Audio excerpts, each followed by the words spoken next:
ఈ మధ్యన Iran, Saudi Arabia స్నేహాలు మెయింటైన్ చేస్తున్నాయి గానీ, ఇంతకుముందు ఇద్దరి మధ్యన శత్రుత్వం తెలిసిందే. సౌదీ అరేబియా మీదన దాడులకి, సౌదీ అరేబియా, దుబాయ్ లాంటి దాని మీద దాడులకి హౌతీలు తెగబడుతుంటారు. హౌతీలను పెంచి పోషించేది ఇరాన్. దాన్ని తట్టుకోవడం కోసం ఈవెన్ ఇప్పుడు హౌతీలను తట్టుకోవడం కోసం సౌదీ అరేబియా పాకిస్తాన్‌ని అక్కడ మొబిలైజ్ చేసి, పాకిస్తాన్ సైన్యాన్ని ఒక 25,000 మందిని అద్దెకు కూడా తీసుకుంది. ఇప్పుడు చూస్తే ఇరానియన్ ఆయిల్ ఎక్స్‌పోర్ట్స్ ఒక్కసారిగా పెరిగినాయి. ఎందుకు పెరిగినాయో తెలీదు. ఓ పక్కన ఏ ఆంక్షలు ఎత్తేలేదు. అమెరికా దాని మీద ఆంక్షలు అట్టాగే ఉంచుంది. ఇంకోటి మొన్నటి యుద్ధం తర్వాతన మరింత ఆంక్షలు పెట్టుకొచ్చింది. కానీ 68.8 మిలియన్ బ్యారెల్స్ పెరిగిందట అది. 100 మిలియన్లకి దాటుతోందట అది ఎక్స్‌పోర్ట్స్.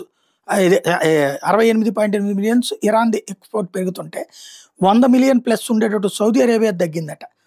సౌదీ ఆరామ్‌కో ఇప్పుడు ఫైనాన్షియల్‌గా ఇబ్బంది పడేటటువంటి పరిస్థితి వచ్చిందట. అది వాస్తవంగా అక్కడ రాజకుటుంబానికి సంబంధించినటువంటి అత్యంత ముఖ్యమైనటువంటిది. ఇప్పుడు మహమ్మద్ బిన్ సల్మాన్‌కి అత్యంత ముఖ్యమైనటువంటిది. దాంట్లో ఎక్స్‌పోర్ట్స్ డౌన్ అవుతాం అన్నటువంటిది సంచలనం సృష్టిస్తోంది.